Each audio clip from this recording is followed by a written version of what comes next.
배 대표님. 네.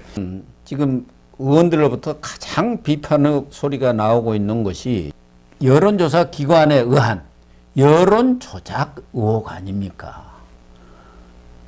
홍익표 원내대표가 23일 최고위원회에서 이 문제를 강력히 제기를 했고 그 자리에서 친문인 고민정 최고위원도 가세를 한 것 같아요.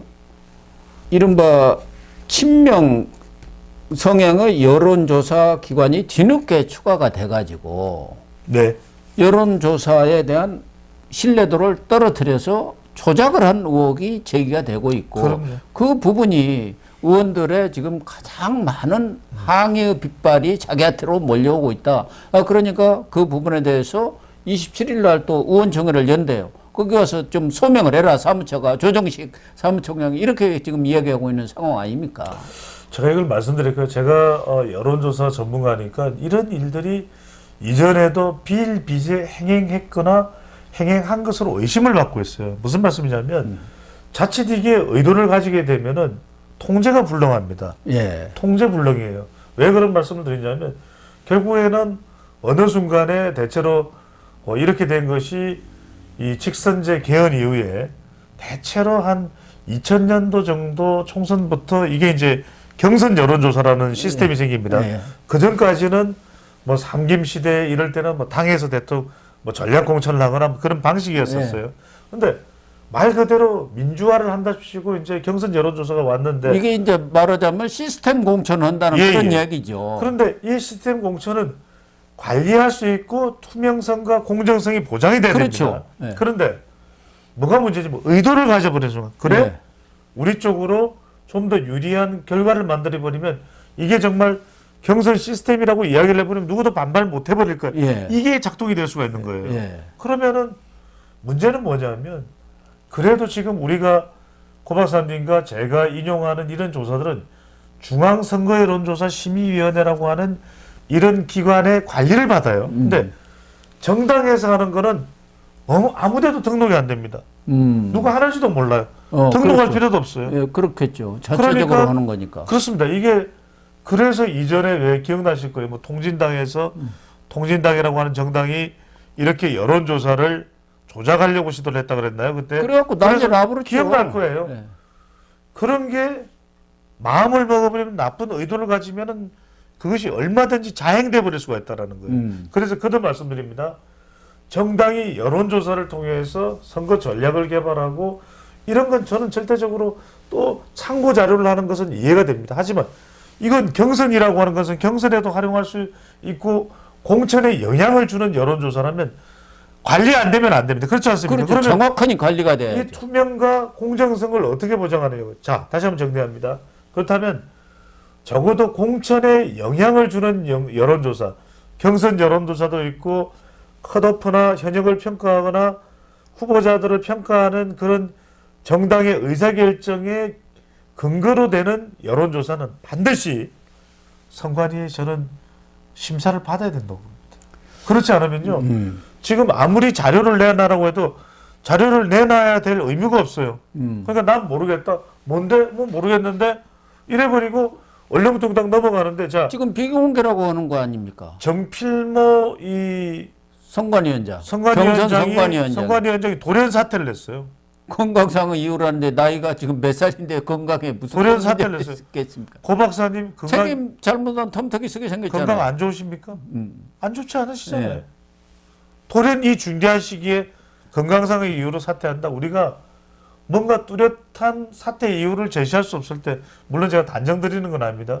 건강상의 이유로 제가 사퇴하게 됐습니다. 이런 얘기를 합니다. 그러니까 이렇게 되니까 말 그대로 이 공천의 신뢰성 자체가 여론조사의 신뢰성 자체가 우지끈해 버리는 겁니다. 그래서 조선일보의 강천석 위원이 그런 얘기를 한 겁니다. 고문입니다. 우리 왜 이 선거제도의 수준을 왜 이렇게 뒷걸음치게 만드느냐 이 이야기를 하는 겁니다. 얼마든지 수준 높게 시스템 공천으로 해야 되는데 그걸 안 하다 보니까 온갖 의심을 사고 공격을 받고 그러니까 윤영찬 의원 같은 경우에는 나오는 이야기가 뭡니까? 그때 나갈 걸 하는 이야기가 나오는 것입니다. 그러니까 이 경선 ARS 조사를 했는데 처음에 민주당에서 우리 리서치, 티브리치, 유엔미 리서치 이 세 개를 결정을 했다는 거 아닙니까? PT를 통해서. 그런데 그 다음날 김병기 수석 사무부총장이죠. 지금 공관위에 간사까지 겸하고 있고 신명이라고 합니다. 최근에 이제 이재명한테 새롭게 실제로 떠오른 사람을 신명이라고 하는 모양인데 예. 이 사람이 리서치 DNA 여기를 왜 빠졌느냐 이렇게 당 사무처한테 선관위한테 항의를 하면서 그 다음날 이 리서치 DNA가 추가가 됐다는 거예요. 근데 이제 저는 우선 이 4개 리서치 DNA를 포함해서 저는 이 4개 여론조사 기관을 금시초문인 여론조사 기관들입니다. 그러니까 왜 우리들이 상당히 그 신뢰성이 있는 여론조사 기관을 선정하지 않은 거 하나가 있고 왜 이런 전혀 듣보잡 저희들이 볼 때는 그래요. 듣보잡 여론조사 기관을 선정을 했느냐. 그리고 리서치 DNA 같은 경우는 2014년인가 이재명이가 성남시장 할 때 그때도 거기 성남시 뭐 만족도 조사라든가 뭐 이런 걸 해갖고 참여를 했다는 거예요. 이재명 성남시장의 그런 그 지적을 홍보하는데 이런 것을 뒤늦게 끼워 넣은 거 이게 지금 문제가 되고 있는 거 아닙니까? 그리고 이 리서치 DNA가 최근에 탈락하는 의원들의 그 경선 여론조사를 거의 다 했다는 거 아닙니까? 이게 지금 문제가 되고 있는 거 아니에요? 고 박사님. 네. 대장동이 왜 이 사달이 났습니까? 백현동이 왜 사달이 났습니까? 공직선거법, 이재명 대표 공직선거법 위반 혐의가 왜 이렇게 부각이 되는 겁니까? 다 우리는 납득을 못하는 겁니다. 이렇게 사업하면 되는데 네. 왜 그렇게 안 했을까? 그게 이상한 거잖아요. 네, 그러니까. 상식으로 봐도 바로 그 부분인 겁니다. 자, 우리가 아는 자동응답 조사 일단은 이걸 왜 자동응답 조사 기관에만 맡기는지도 이해가 안 돼요. 왜 또 ARS만 합니까? 국민의힘은 여론조사를 전화 면접 조사를 하면은 여러 명의 전화 면접원들이 네. 관여돼 있기 때문에 속일 수가 없어요. 그렇지 않습니까? 그러니까 50명, 100명의 입을 막을 수 있습니까? 못 막죠. 못 막아요. 기계로 하는 거는 그냥 한 사람이 어떻게 기계를 고쳐버리면 끝나는 기계를 프로세싱 해버리고 기계를 합의를 해버리면은 이게 결정이 나버리는 것입니다. 예. 변경이 돼버리는 것입니다. 변경하고자 한다면. 바로 이 부분이 뭐냐면 제가 말씀드린 투명성과 공정성이에요. 그러면은 어떤 조사기관이 들어올 수 있는지에 대한 게 자, 리얼미터 빠졌죠. 조원시에라에 빠졌죠. 한길 리서치도 없죠. 여기 모노 리서치도 없죠. 우리가 아는 이른바 이른바 뭐 여론조사 공정도 없죠. 없어요. 다 없어요. 언론에서 우리- 좀 알려진 우리가 여론조사 업체는 단 하나도 없어요. 중앙선거관리위원회에 자주 이 여론조사를 공표해서 국민들의 신뢰성을 얻고 있는 기관은 심지어는 미디어 토마토도 없죠? 예. 그렇잖아요. 예. 미디어 토마토 왜 없을까요? 자, 그거 제가 뭐 말씀드릴 수 있습니다만 온갖 또 뭐라고 또 이야기가 나올 수 있어서 제가 여기서 그 이야기까지는 안 합니다만 자, 지금 선정된 기관에다가 리서치 그러니까 이게 선정 과정부터 어떻게 의심할 수밖에 없을 겁니다. 아, 상당히 친민주당 성향의 그렇다고 봐야죠. 민주당 당뇨 출신이거나 그런 조사 회사일 수가 있겠네 이럴 수밖에 없는 거 아닙니까? 그러니까 그다음에 이런 그 여론조사 기관들 사실 그 대표자가 누군지 이런 걸 취재해 보면은 이 결과가 말씀하신 대로 민주당 당뇨 출신이든가 아마 친명 인사가 거기 대표하고 있을 거예요. 두 번째는 왜 리서치 그러면 DNA가 추가됐을까? 그것도 방금 전에 2014년에 고영신 박사께서 말씀하셨던 대로 이게 아까 말씀드린 대장동 변호인단에 들었던 사람이 공천이거나 또는 양자경선에 이름을 올리는 것과 똑같은 겁니다. 고비랑 이재명 대표와 관련 있는 회사가 선정되면 얼마나 큰 오해를 불러일으킬 겁니까? 그러니까. 그다음에 세 번째는 이 부분입니다. 지금 그래서 아무런 뭐 자금이 없다. 정말 말씀하신 대로 리서치 DNA라는 회사가 대부분의 지금 의사결정이 이루어지는 이 관련해서 경선 관련해서 조사가 조사를 했던 회사가 아니다 그러면 더 이상 오해를 또 추가로 오해를 살 일은 없을 거 아닙니까? 그렇죠.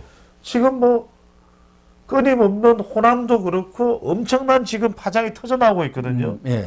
그런데 어떻게 관리가 됐는지, 어떻게 선정이 됐는지, 왜 공신력 있는 여러 회사들은 리얼미터나 한길리서치나 데이터리서치나 여론조사 공정이나 이런 일련의 회사들은 빠졌는지에 대한 설명이 없지 않습니까? 자, 그리고 또 중요한 것이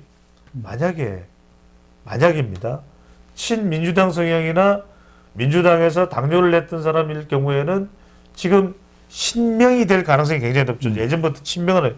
그러면 누군가가 지금 여보세요? 그래 어떻게 지금 조사는 잘 돌아가고 있어? 그래 알지? 그러니까요. 그걸 누가 감시하고 누가 모니터링을 하죠?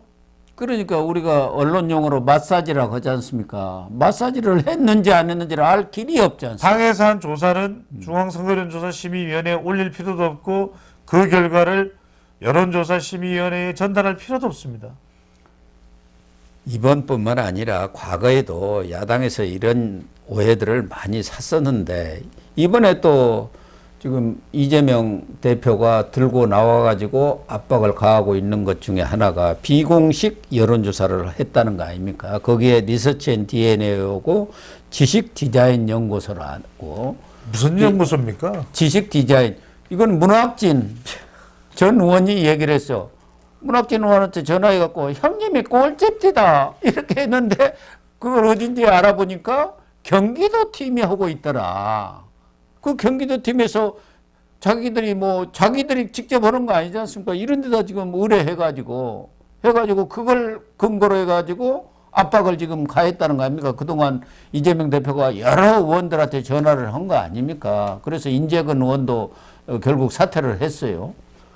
이런 것들도 결국은 여론조사의 신뢰성이라든가 공정성 이런 걸 다 떨어뜨린 거 아닙니까? 자기가 갖고 있는 것. 그러니까 문학진 의원이 아니 내가 조사한 것은 내가 1등입니다. 그렇게 얘기한 거 아니에요. 박사님, 저는 이렇게 뒤집어 여쭤보고 싶습니다. 왜 민주당이 한국갤럽 심지어는 방송 3사의 출구조사를 담당하고 있는 K스탯 리서치, 엠브레인 퍼블릭, 코리아 리서치 인터내셔널, 한길 리서치 뭐 아주 한국 리서치, 예. 리서치 앤 리서치, 기라성 같은 훌륭한 회사들이 한둘이 아닙니다. 왜?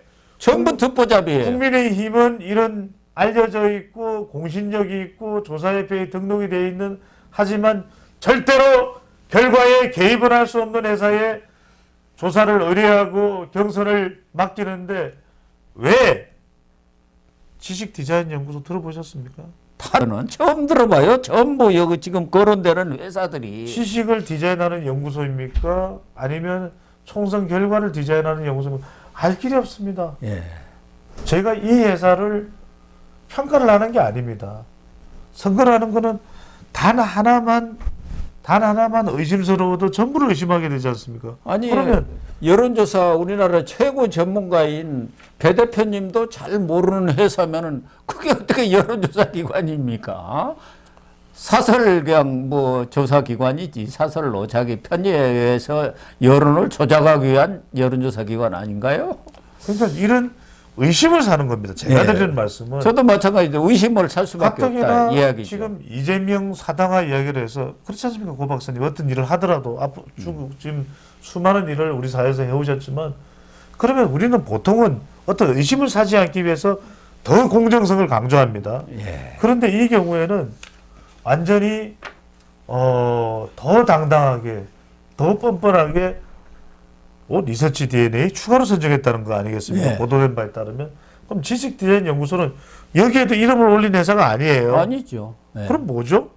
어떻게 선정된 거죠?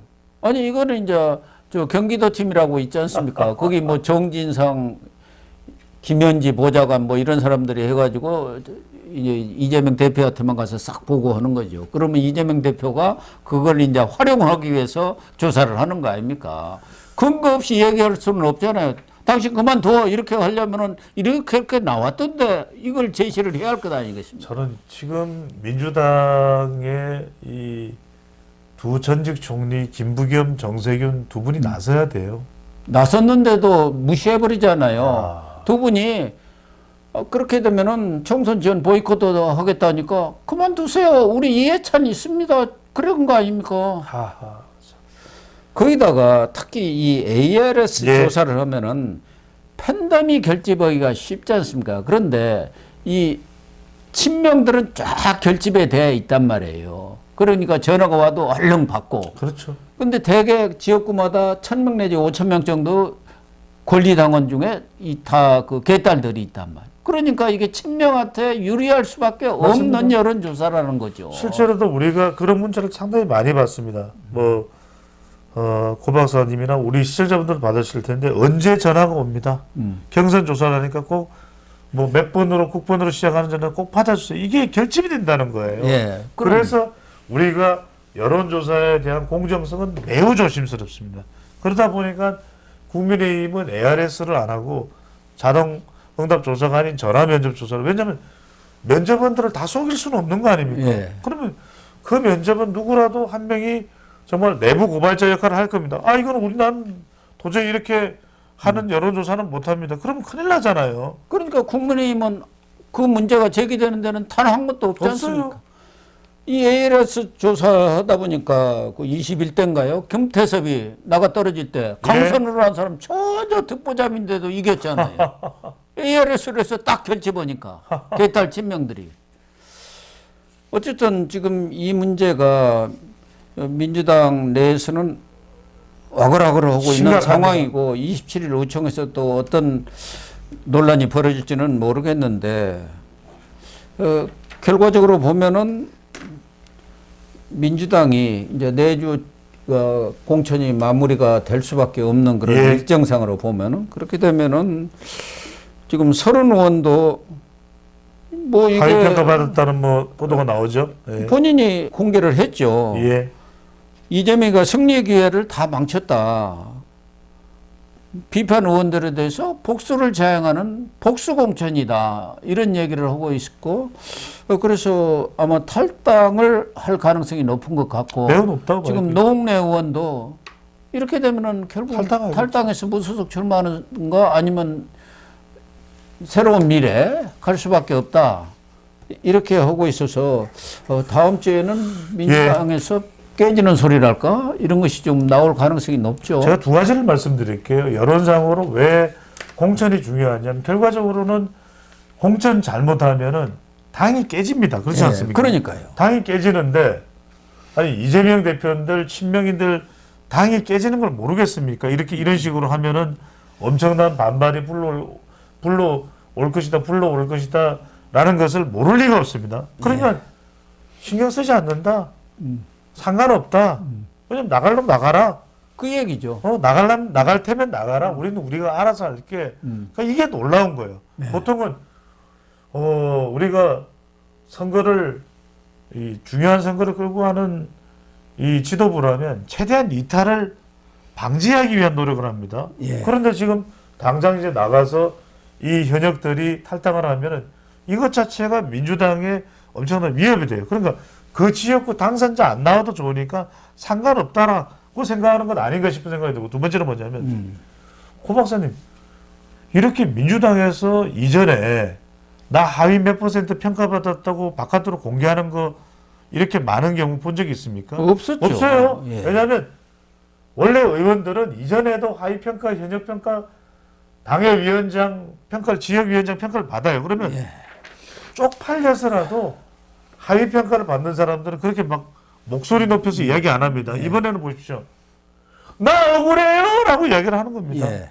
그러니까 오히려 이 하위 평가를 받았는데 쪽팔리는 게 아니라 나 억울합니다라고 이야기하는 게, 이 사람들은 어떤 생각을 하고 있느냐?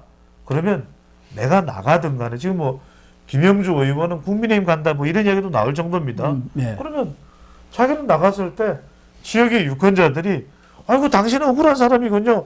언더독 이펙트가 작동된다는 거예요. 그러니까 예. 우리가 이전에는 볼 수가 없었던 현상입니다. 아니 하위 평가를 받았는데 아이고 쪽팔려요. 제가 좀 역할을 못했네요. 의정활동이 좀 그랬어요라는 게 아니라 저 억울합니다. 말이 됩니까? 이재명은요 하는 상황이 돼버리고 있는 거죠. 그래서 이 민주당이 이 국민의힘의 그 실패 사례를 정말 잘 알 텐데 20대, 21대 계속 실패한 게 결국 공천의 실패 아니었습니까? 그렇습니까? 그렇습니다. 예.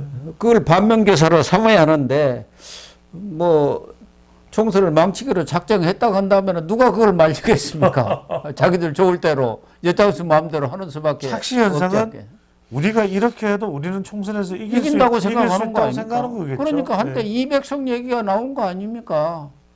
지금도 그런 착시 속에 사로잡혀 있고 명품백 안에서 벗어나지를 못하고 있는 이 명품백만 들고 나가면 우리가 이긴다. 지금 그런 생각을 하고 있는지도 모르죠. 아니 국민들이 갤럽 조사에서 76%가 의대 정원 2,000명 확대에 대해서 찬성을 하고 있는데 그게 다 총선을 앞둔 꿍꿍이 속이다, 꼼수다.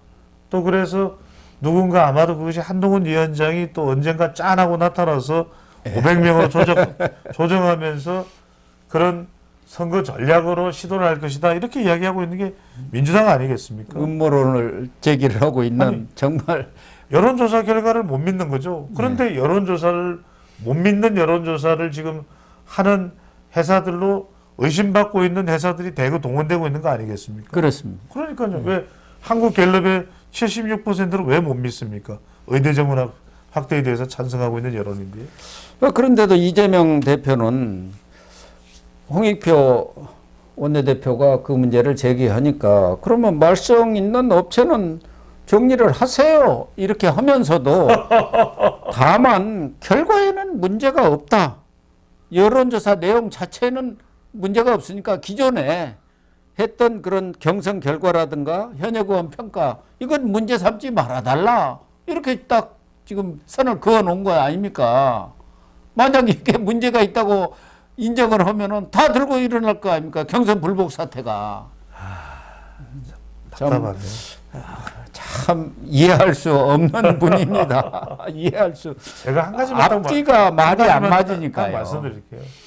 이게 경선이 되고 누가 최종 후보자가 되는 것이 왜 공정하고 투명해야 되냐면 그 후보자들한테는 그 사람들이 인생의 전부일 수도 있습니다. 그렇죠. 전부일 수도 있다면 적어도 그 사람들이 수긍하고 승복할 수 있게 해줘야 됩니다. 네. 만약에 그 조사인데 그 조사가 두 후보자 모두 못 믿겠다는 식이 되면 한 번 더 하는 겁니다. 그게 왜 문제가 되죠? 한 번 더 해서 두 사람의 동의하에 정말 기준을 정하고 당도 가지고 있는 기준이 딱 분명하게 적용이 되고 해서 재조사를 통해서 결과 나와서 한 사람이 제가 승복합니다. 그게 나쁜 건가요? 그게 민주주의입니다. 예.